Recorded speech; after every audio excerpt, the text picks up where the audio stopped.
আসসালামু আলাইকুম। আপনারা সবাই জানেন যে ইরানের supreme leader Ayatollah Ali Khamenei মারা গিয়েছে। এখন ইরানে আল্টিমেটলি কী হবে? এই বিষয়টি সবার মনের মধ্যে একটা কৌতূহল সৃষ্টি করছে। তো এই টপিকসটা এখন অত্যন্ত গুরুত্বপূর্ণ।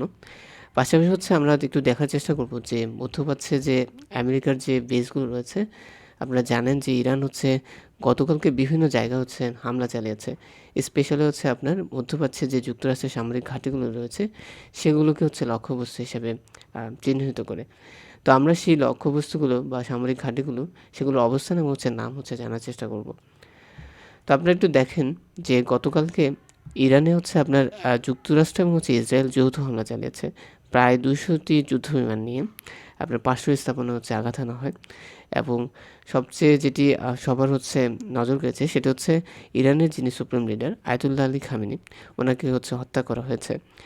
তো ইরান এই কান্ট্রিটা কিন্তু মিডল ইস্টের অন্যান্য কান্ট্রিগুলো থেকে কম্পারেটিভলি অনেক বেশি পাওয়ারফুল এবং এককভাবে আমেরিকার যে হ্যাজিমনি সেটাকে আপনার প্রবলভাবে বিরোধিতা করে যাচ্ছিল। তো এখন ইরানের যে একটা পাওয়ার ভ্যাকুয়াম সৃষ্টি হয়েছে, এখন মধ্যপ্রাচ্য বা পুরো পৃথিবীর নজর এদিকে যে এই জায়গাটা আসলে কীভাবে ফুলফিল হয়।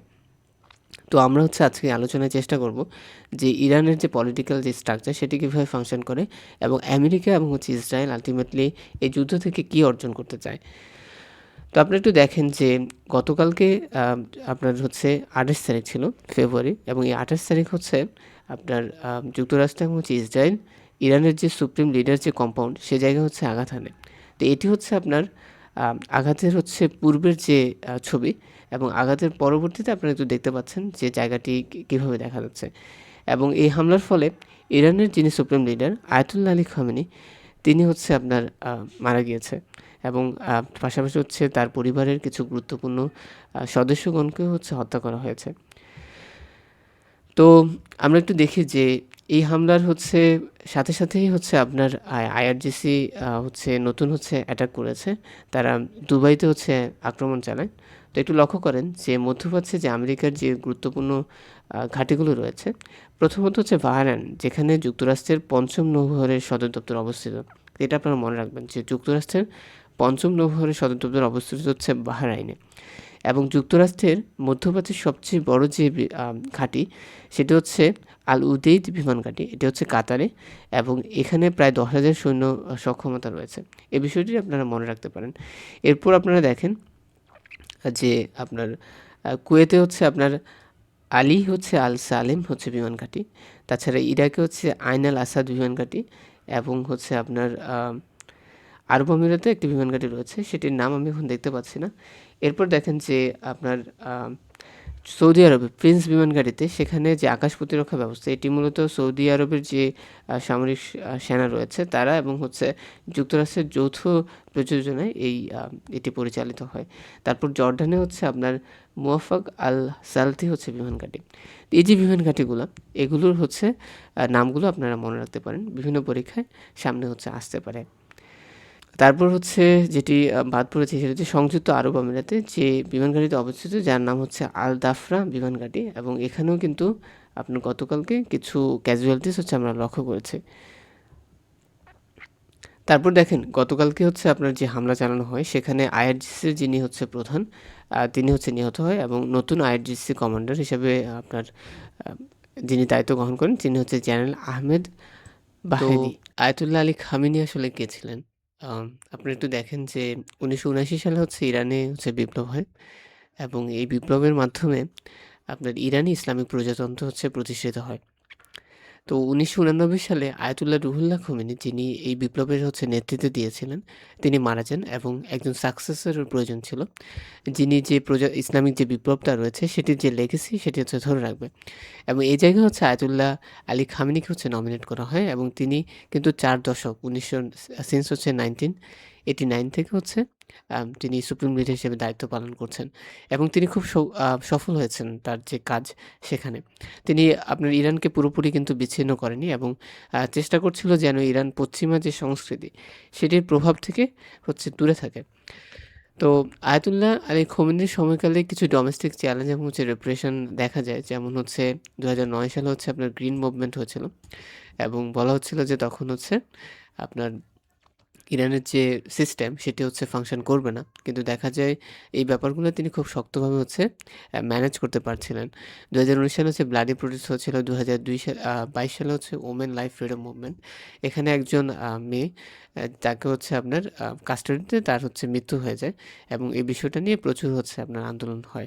এবং এই বিষয়গুলো তিনি খুবই ভালোভাবে হচ্ছে আ ম্যানেজ করতে পারছিলেন। যার কারণে কিন্তু তার যে ক্ষমতা সেটি কিন্তু টিকে ছিল। আরেকটা বিষয় একটু বলে রাখি যে ইন্টারন্যাশনাল রেভলিউশনারি গার্ড রয়েছে যারা হচ্ছে মূলত তার সরাসরি কমান্ডে কাজ করে থাকে এবং এটিই মূলত আপনার খামেনির হচ্ছে যে শক্তি সেটি হচ্ছে ভিত্তি সেটি হচ্ছে মজবুত করেছিল। তো এটা হচ্ছে ইরানের যে পলিটিক্যাল স্ট্রাকচার এখানে একটা গার্ডিয়ান কাউন্সিল রয়েছে যেখানে ১২ জন মেম্বার রয়েছে। এবং এই ১২ জন মেম্বারের মধ্যে ৬ জন কিন্তু হচ্ছে আপনার সুপ্রিম লিডার হচ্ছে চুজ করে থাকে। তারপর হচ্ছে অ্যাসেম্বলি অফ এক্সপার্ট। এটা হচ্ছে আপনার পাবলিক দ্বারা হচ্ছে আপনার নমিনেটেড হয়ে থাকে 86 মেম্বারের একটা গ্রুপ এবং ৮ বছরের জন্য হচ্ছে এই অ্যাসেম্বলি হচ্ছে গঠিত হয়ে থাকে। তারপর হচ্ছে নরমাল পার্লামেন্ট রয়েছে, প্রেসিডেন্ট রয়েছে। এখন বিষয় হচ্ছে যদি ইরানের যে সুপ্রিম লিডার তাকে কোনো কারণে সাডেনলি রিমুভ করা হয়, তাহলে ইরানের যে পাওয়ার ভ্যাকুয়াম আছে সেটি কিভাবে ফুলফিল করা হবে?